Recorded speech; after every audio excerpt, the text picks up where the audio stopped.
भीमा अपनी पत्नी से कहता है, यार मैं खेत जा रहा हूँ। अरे सुनो जी, आज खेत मत जाओ क्योंकि आज कुत्ते बहुत रो रहे हैं। हाँ, आज कुछ सही नहीं लग रहा है। आप आज खेत ना जाएं तो अच्छा है। यार मैं अकेले थोड़ी जा रहा हूँ, मैं अपने साथ सोहन को भी लेके जा रहा हूँ। और भीमा बात ना मानकर वह खेत की तरफ चल देता है और अपने दोस्त भीमा को साथ में लेकर खेत की तरफ दोनों चल देते हैं। रात में उजाली रात थी और दोनों धीरे धीरे जंगल की तरफ चलते जा रहे थे। भीमा भी और उसके साथ में आ गया। दोनों आपस में बातचीत करते हुए उस खेत की तरफ चल देते हैं। उसी खेत के पास में एक सुनसान जगह पर एक डरावनी पुरानी हवेली थी, जिसमें बताते हैं कि एक चुड़ैल रहती थी। वह चुड़ैल वहाँ रात में घूमती थी क्योंकि वह उस खंडहर के बाहर नहीं जा सकती थी। भीमा और रोहन दोनों खेत के पास जंगल में पहुँच जाते हैं और उन्होंने सर्दी ज़्यादा होने के कारण वहाँ पे आग लगा लेते हैं और हाथ सेकने लगते हैं कि थोड़ी देर में ही एक चीखने की आवाज़ आती है। भीमा उस आवाज़ की तरफ जाने को तैयार होता है और बोलता है, चल यार, कोई फंसा होगा। रोहन बोलता है, अरे नहीं यार, कोई नहीं फंसा है। अरे वो यहाँ पे चुड़ैल रहती है, उसकी आवाज़ें हैं, वो मार डालती है अगर उस हवेली के पास पहुँच गया कोई। भीमा बात नहीं मानता है और उस हवेली की तरफ चला जाता है और वह हवेली में बिल्कुल सुनसान, कोई नहीं इधर उधर, वह बिल्कुल खंडहर हवेली थी। जैसे ही भीमा और दोनों साथी उधर पहुंचते हैं कि वे एक चुड़ैल उनके सामने आती है और उनको वो तुम दोनों मेरे मुंह का नेवाला बनने को आ गए। और वह अपनी तरफ खींचकर वह दोनों भीमा और रोहन को खा जाती है और खाने के बाद हंसती है। बड़े दिन बाद मुझे दो मनुष्यों का खाना मिला। हा हा हा हा, बड़ा मजा आया। भीमा की पत्नी पूरे गांव में हल्ला मचाती है और बोलती है, सेठ जी बोलते हैं कि हमने तांत्रिक बाबा को बुलाया है, वो भी आ गए। अरे तांत्रिक बाबा, आप आ गए?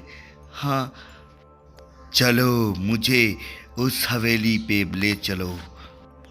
और तांत्रिक बाबा को लोग हवेली के अंदर दाखिल कर देते हैं और तांत्रिक अंदर जाकर अपनी धूमी में बैठ जाता है और मंत्रों की उच्चारण करने लगता है। थोड़ी देर मंत्र पढ़ने के बाद हवन कुंड और अग्नि अपने आप प्रज्वलित होना शुरू हो जाती है, क्योंकि उससे पहले वह चुड़ैल आ जाती है और बाबा को रोकने का बहुत प्रयास करती है। हे तांत्रिक, कौन है तू जो मेरे हवेली में आ गया और यहाँ पर ये सब कर रहा है? आज तो मैं तुझे भस्म कर दूंगा। और तांत्रिक अपनी मंत्रों की शक्ति से उस चुड़ैल को भस्म कर देता है और वह चल देता है जंगल की तरफ। चलते चलते वह थोड़ी देर में उस चुड़ैल की हंसी उसके चारों तरफ गूंज जाती है। मुझे भस्म करके कहाँ जा रहा है? ये कैसे हो सकता है? मैंने तो तुझे भस्म कर दिया था और तू बच कैसे गई? मैं तुझे नहीं मारूंगी क्योंकि तूने मुझे आजाद कर दिया है और मेरा काम आसान कर दिया। और मैं अब गांव में जा रही हूँ और सबको मार डालूंगी। वह थोड़ी ही देर में वह गांव में आ जाती है और एक एक करके सभी गांव वालों को मारना शुरू कर देती है और उनकी हड्डियां तक खा जाती है और बोलती है, आज मजा आ रहा है और ये जितने गांव वाले हैं सबको मैं खा जाऊंगी। तांत्रिक देर न करते हुए वह अपनी गुफा में आ जाते हैं और वह धूमी रमाकर बैठ जाते हैं और वह अपनी मंत्रों की उच्चारण करने लगते हैं और ध्यान में बैठकर वह अपने गुरु को याद करने लगते हैं कि थोड़ी ही देर में अग्नि कुंड और उनका पूरा पूजन का सामग्री उनके सामने प्रकट हो जाता है और वह